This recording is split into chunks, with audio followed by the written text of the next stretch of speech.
Good morning students. Last video के अंदर जो अपन चर्चा कर रहे थे वो चर्चा कर रहे थे इलेक्ट्रिक पोटेंशियल की, और किसके कारण इलेक्ट्रिक पोटेंशियल की चर्चा कर रहे थे।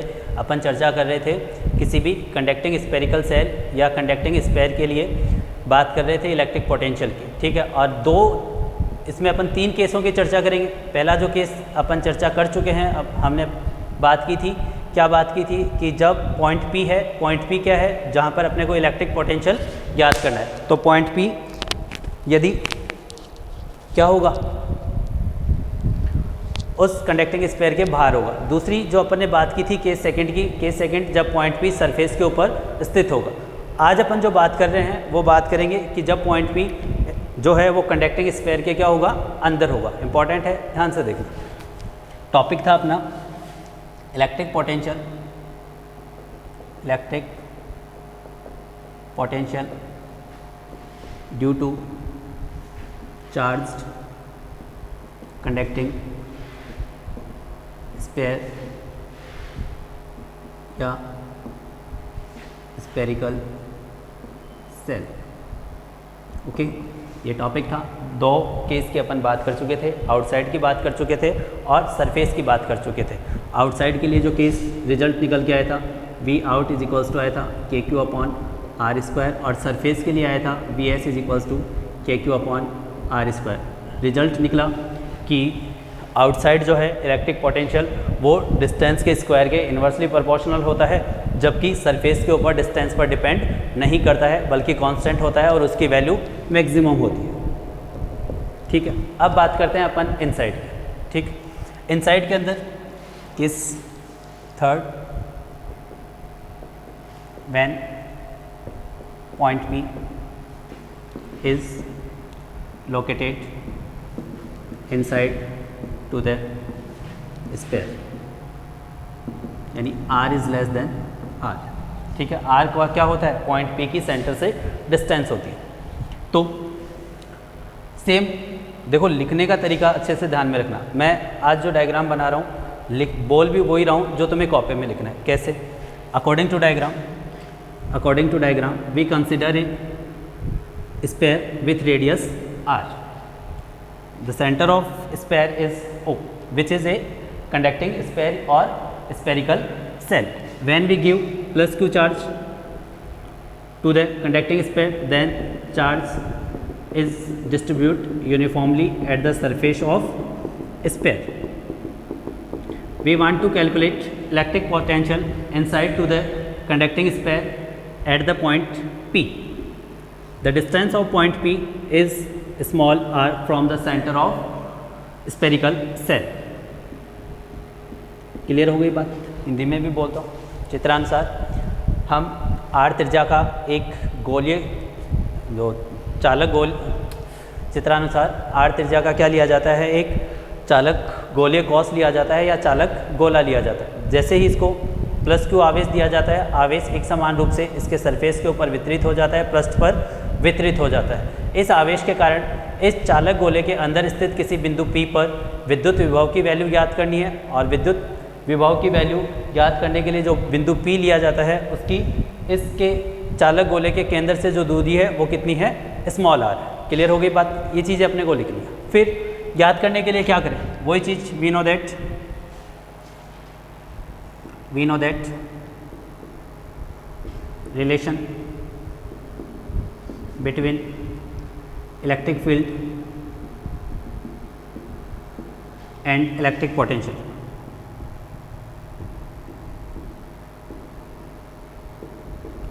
और रिलेशन होता है E is equals to minus का dV अपॉन dr। क्लियर? यानी इलेक्ट्रिक पोटेंशियल की ग्रेडियंट का नेगेटिव वैल्यू जो होती है वो इलेक्ट्रिक इंटेंसिटी को शो करती है, ठीक है। विद्युत विभव की प्रवणता का ऋणात्मक मान विद्युत क्षेत्र की तीव्रता को प्रदर्शित करता है। तो यहाँ से dV इज इक्वल्स टू क्या आ जाएगा, माइनस का E डॉट dr। इंटीग्रेशन कर दो तो V इज इक्वल्स टू आ जाएगा माइनस का E dot dr।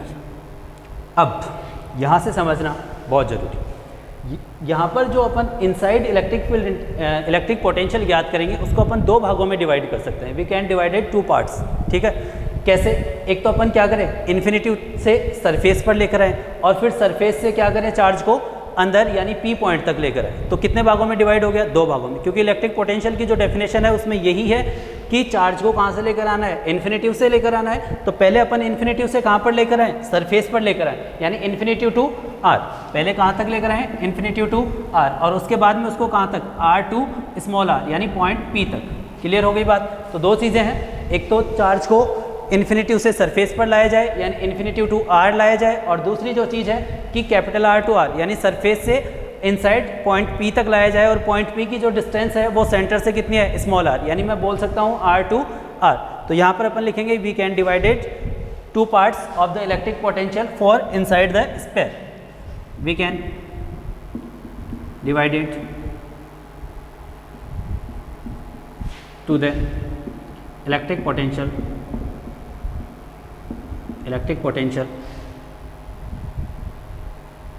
first infinity to surface, it means infinity to r.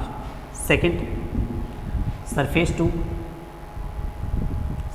to point p, जो कहाँ है, इनसाइड, ठीक है, यानी r2 स्मॉल r। तो इसको मैं 2 भागों में डिवाइड कर दूँ। 2 भागों में जैसे ही डिवाइड करेंगे अपन, क्या हो जाएगा मेरे पास, v is equals to minus E dot D R, और प्लस आएगा, लेकिन प्लस माइनस वापस माइनस हो जाएगा, minus E dot D are.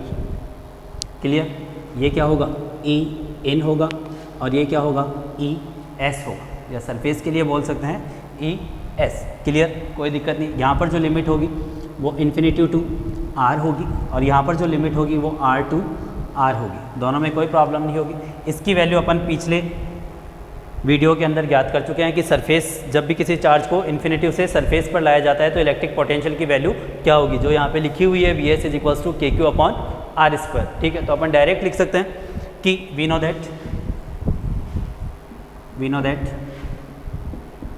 हम जानते हैं कि minus infinity to R E S dot D R, इसकी वैल्यू अपन पहले ही ज्ञात कर चुके हैं, और वो वैल्यू आती है K Q upon are square. ठीक है, इसकी वैल्यू अपने को कैलकुलेट करनी है। तो वैल्यू कैसे कैलकुलेट करें, देखो, तो v इज इक्वल्स टू आ जाएगा अपने पास K Q upon are square minus R to R E in dot D are.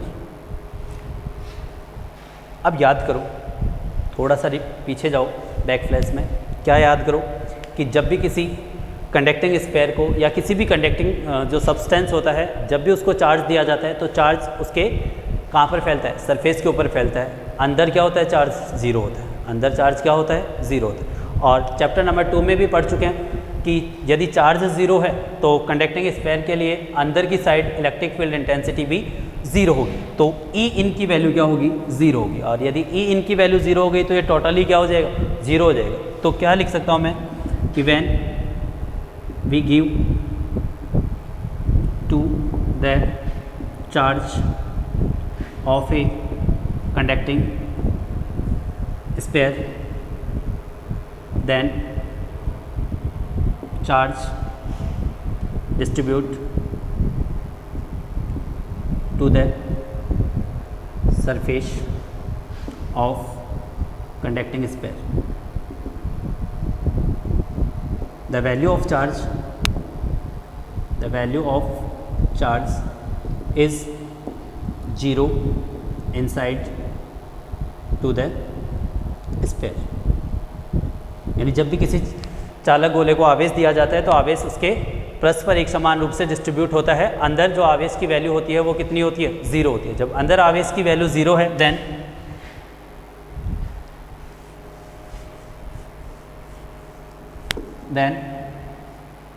Then electric field intensity also 0 inside to the conducting sphere.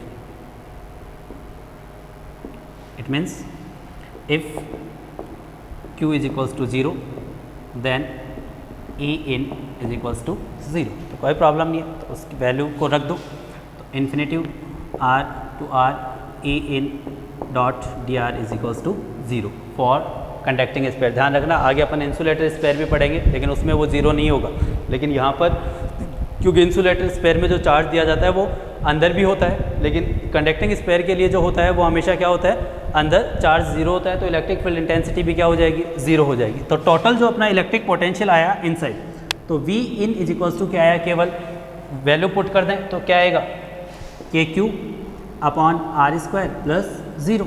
तो V in is equals to आ गया K Q upon are square. क्या समझे, surface के ऊपर भी V S is equals to K Q upon are square और अंदर भी के क्यू अपॉन आर स्क्वायर। इसका मतलब जो इलेक्ट्रिक पोटेंशियल होता है वो inside to the sphere always constant and it is equal to the surface potential. Clear हो गई बात। तो ध्यान रखना कि किसी भी गोलीय कॉस के अंदर विद्युत विभव का मान नियत रहता है और उसकी जो वैल्यू होती है, उसका जो मान होता है वो हमेशा सरफेस पर विद्युत विभव के बराबर होता है। ठीक है, तो 3 रिजल्ट निकल के आए हैं तीनों पॉइंट्स पर। क्या क्या रिजल्ट निकल के आए हैं उनका मैं डिस्कशन दोबारा से कर रहा हूँ।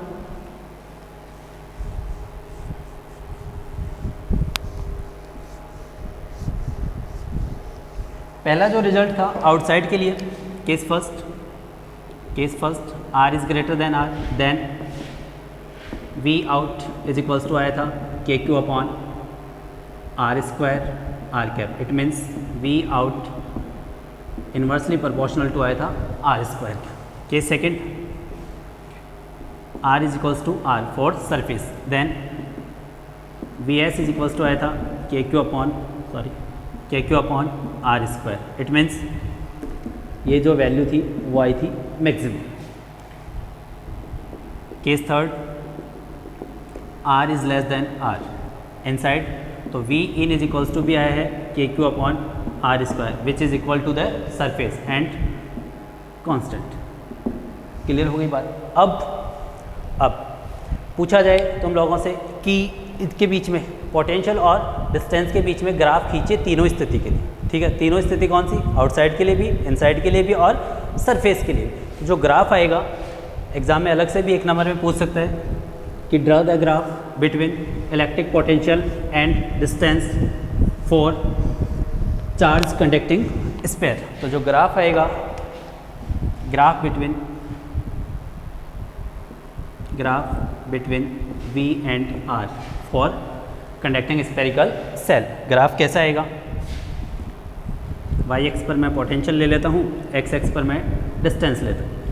ये मान लो कि मेरा कोई स्पेयर है, ध्यान से देखना। तो ये वाली जो डिस्टेंस हो जाएगी वो R is equals to R हो जाएगी, ये वाली। तो ठीक है, मैं यहाँ पर लिख लेता हूँ R is equals to R. इसको मिटा देते हैं अब स्पेयर को।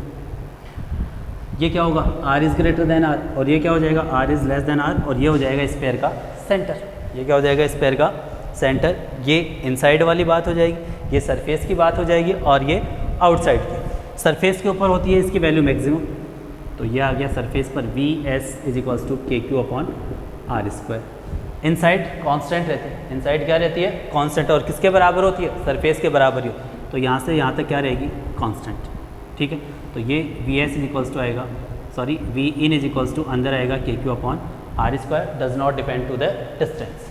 ठीक, आउटसाइड क्या होगा, डिस्टेंस के स्क्वायर के इन्वर्सली प्रोपोर्शनल, यानी इस प्रकार से, यानी वी आउट जो होगा वो हो जाएगा। तो 3 चीज़ें हैं कि सरफेस के ऊपर, सतह के ऊपर इसकी वैल्यू मैक्सिमम होगी, सतह के अंदर जो होगा वो कांस्टेंट रहेगी वैल्यू, के क्यू अपॉन आर स्क्वायर ही रहेगी, जो सरफेस के ऊपर वैल्यू है उसके बराबर ही रहेगी, और जो बाहर है गोले के वो क्या होगा, दूरी के वर्ग के व्युत्क्रमानुपाती होगी। तो अगर ग्राफ ड्रॉ करवाए तो ग्राफ इस प्रकार का आएगा। तो तीनों केस को अच्छी तरीके से समझ लेना, कॉपी में इसके नोट्स बना लेना, PDF तुम्हें मिलती रहती है तो वहाँ से भी तुम नोट्स बना सकते हो। और अगले वीडियो के अंदर जो अपन चर्चा करेंगे वो चर्चा करेंगे इंसुलेटर स्पेयर के लिए या नॉन कंडक्टिंग स्पेयर के लिए। ठीक है, मैं फिर रिपीट कर रहा हूँ, एग्जाम में चाहे कंडक्टिंग स्पेरिकल सेल पूछे या कंडक्टिंग स्पेयर पूछे, चार्ज कंडक्टिंग स्पेरिकल सेल या चार्ज्ड कंडक्टिंग स्पेयर, दोनों के लिए सेम डेरिवेशन करना है। कौन से केस पर पूछता है, वो आउटसाइड पूछता है, इनसाइड पूछता है, या सरफेस पर पूछता है, या तीनों पर पूछता है, उतना ही तुम्हें लिखना है। ऐसा नहीं है कि आउटसाइड पूछ रहा है और तुम इनसाइड और सरफेस सारा करते जा रहे हो। सिर्फ जो पूछा जाए उसी का जवाब देना है। ठीक है, थैंक यू।